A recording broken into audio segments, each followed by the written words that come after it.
સમાચારોમાં આગળ વાત કરીએ તો પરસોત્તમ રૂપાલાનો વિરોધ યથાવત જોવા મળી રહ્યો છે। તેમણે વિવાદિત નિવેદન કર્યું હતું અને ત્યારબાદથી જ ક્ષત્રિય સમાજમાં ભારે રોષ જોવા મળી રહ્યો છે અને રાજ્યભરમાં અલગ અલગ જગ્યાએ વિરોધ જોવા મળી રહ્યો છે। ક્યાંક પોસ્ટરો લગાવવામાં આવી રહ્યા છે। પહેલા આપણે રાજકોટમાં પોસ્ટર જોયા અને ત્યારબાદ હવે અમદાવાદમાં પણ તેના પોસ્ટર લગાવવામાં આવ્યા છે। રૂપાલા વિરુદ્ધ અહીં પોસ્ટર લગાવવામાં આવ્યા છે। અગાઉ રાજકોટની આપણે વાત કરી, રૂપાલા વિરુદ્ધ પોસ્ટર લગાવવામાં આવ્યા હતા। સાથે જ રૂપાલાના સમર્થનમાં ભાજપ દ્વારા બેનર પણ લગાવવામાં આવ્યા હતા, પરંતુ હવે અમદાવાદથી એવા સમાચાર સામે આવ્યા છે। ત્યારે આ અંગે વધુ વિગત સાથે અમારા સંવાદદાતા બ્રિજેશ દવે જોડાઈ ગયા છે। બ્રિજેશ, અમદાવાદમાં પણ પરસોત્તમ રૂપાલા વિરુદ્ધ પોસ્ટર લગાવવામાં આવ્યા છે। કયા કયા વિસ્તારમાં પોસ્ટર લાગ્યા છે?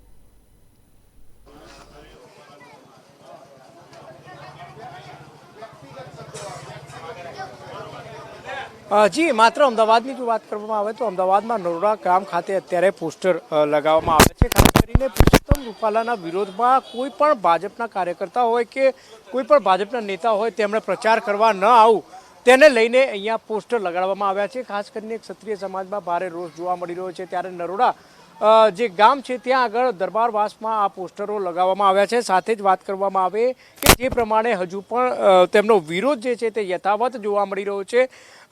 જે પ્રમાણે પરસોત્તમ રૂપાલાની જે ટિકિટ છે ત્યાં રદ ન કરવામાં આવે ત્યાં સુધી તેમનો વિરોધ જે છે તે યથાવત રહેશે તેવું પણ તેઓ કહી રહ્યા છે। સાથે જ વાત કરવામાં આવે કે તેમની સાથે વાત કરીશું।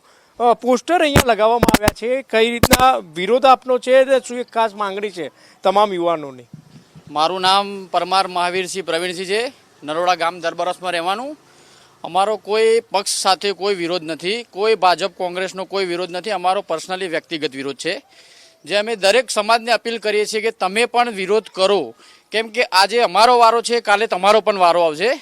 એટલા માટે અમે દરેક સમાજને કહેવા માંગીએ છીએ કે તમે આ રીતે અમારી સાથે જોડાઓ અને આ સરકારને તમે વિનંતી કરો કે અમારા આ પરસોત્તમ રૂપાલાને કાઢે અને કોઈ બીજા પક્ષને પણ ઉમેદવાર બનાવશે તો અમે એને જંગી બહુમતીથી જીતાડી દઈશું।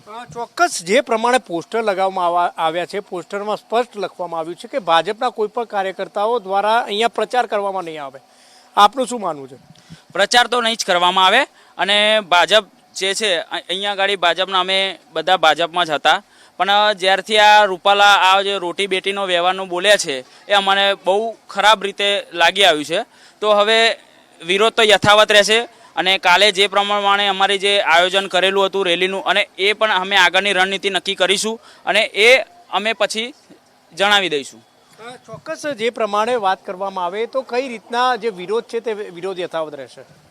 અમારું એટલું જ કહેવું છે કે પરસોત્તમ રૂપાલાને રદ કરો, બીજું મારે કાંઈ કહેવું નથી। ચોક્કસ તો વાત કરવામાં આવે કે જે પ્રમાણે લોકોનો વિરોધ છે, સાથે જ અહીંયા તેમણે સ્પષ્ટ વિવિધ પોસ્ટર પણ લગાવવામાં આવે છે કે ભાજપના કોઈ પણ કાર્યકર્તાને અહીંયા પ્રચાર કરવા આવું નહીં।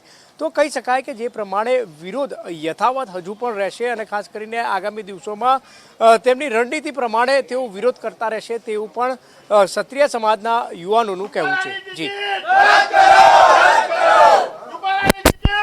બ્રિજેશ, અને ક્યાં સુધી આ વિરોધ કરવામાં આવશે? કારણ કે વિરોધનો સૂર પહેલા રાજકોટ હતો અને હવે અમદાવાદમાં પણ તે પહોંચ્યો છે।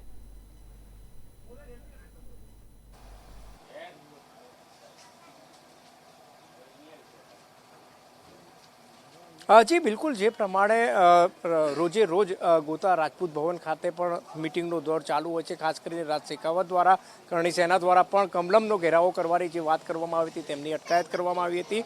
ત્યારે અમદાવાદમાં પણ ક્ષત્રિય સમાજના જે લોકો જે છે તે લોકોમાં ભારે રોષ જોવા મળી રહ્યો છે। જી આભાર બ્રિજેશ સમગ્ર માહિતી માટે। તો રૂપાલાનો વિરોધ યથાવત જોવા મળી રહ્યો છે અને પહેલા રાજકોટમાં એટલો વિરોધ હતો, ત્યારબાદ અન્ય શહેરોમાં તે વિરોધ પહોંચ્યો અને હવે અમદાવાદમાં પણ બેનર અને પોસ્ટર લગાવવામાં આવ્યા છે કે જેમાં ભાજપના કાર્યકર્તાઓએ પ્રવેશ કરવો નહીં, આ પ્રકારના બેનર અમદાવાદમાં પણ લગાવવામાં આવ્યા છે અને ક્ષત્રિયો દ્વારા એક જ માંગ કરવામાં આવી રહી છે કે રૂપાલાને ઉમેદવાર તરીકે હટાવવામાં આવે। બસ આ એક માંગ હાલ ક્ષત્રિય સમાજ દ્વારા કરવામાં આવી રહી છે।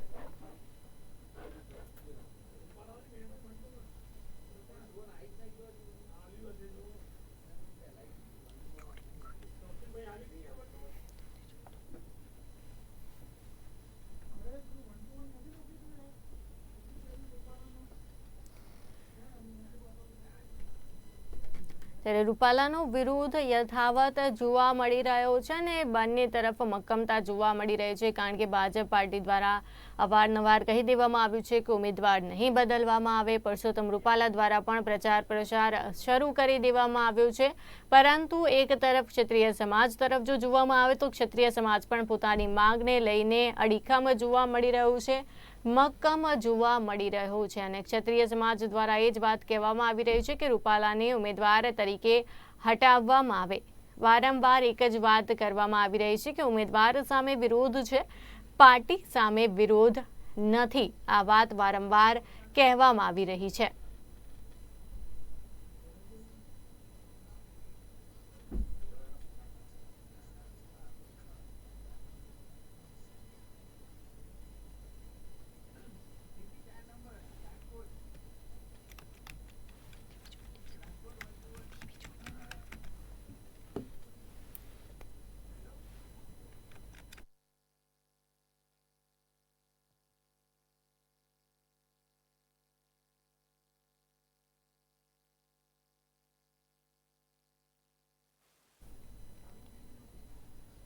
ત્યારે પરસોત્તમ રૂપાલાને લઈને વિવાદ દિવસે